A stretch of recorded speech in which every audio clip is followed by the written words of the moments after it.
So we're going to look at kind of how August ended as far as rain goes, because now we're into a new month. We had about an inch in 8/10 out at the Colorado Springs Airport Climate Point, and in Pueblo around 6/10. And so the average for both cities is close to 3 inches in the Springs and about 2 inches in Pueblo, meaning we were roughly an inch under what we typically see in August for the Springs.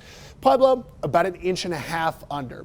So not terrible, but we're starting off September with a bit of a rain deficit, so less than we would typically want to see. Now, getting into this time of year, you start to look for things like your first freeze or your first snow, but through Denver, Colorado Springs, and Pueblo, a lot of these firsts end up being in October. Denver, the first freeze is on October 7th. The first snow is October 18th.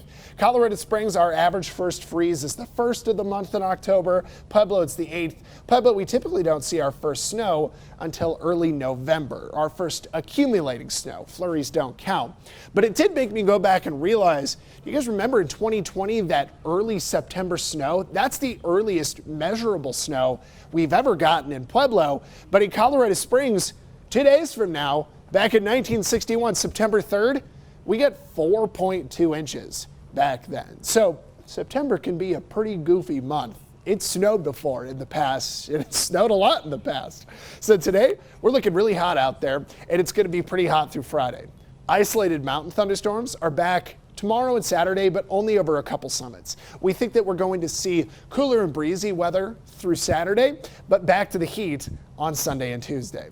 So temperatures right now, this is out the door at 519, feeling pretty good, 50s through the region. Today, we will get into the 90s pretty widespread with 80s over the mountains. And so there's a lot of heat in your 7-day forecast. Today, there's a little bit more tomorrow. Not bad Saturday. Again, mid 80s, it'll be kind of breezy. That'll make it feel good. And we'll have a high of 90 on Labor Day. So Labor Day does look hot.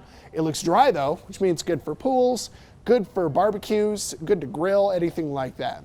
Pueblo, 90s, pretty extensive through time. We do have a high of 92 on Saturday, a high of 95 on Sunday, and then 96 on both Monday and Tuesday. Lots of heat in the extended forecast with a pretty good amount of sunshine. Canyon City, we're going to be in the 90s and 80s out through the extended forecast. When you have a high of 88 Saturday, that'll feel pretty nice out there, but there's just a ton of sunshine through the extended. In Woodland Park, there's a chance of some storms on Friday. We feel like we would see another chance of storms going into Saturday, and then when we look down the road, you've got lots of 70s from Monday through Wednesday.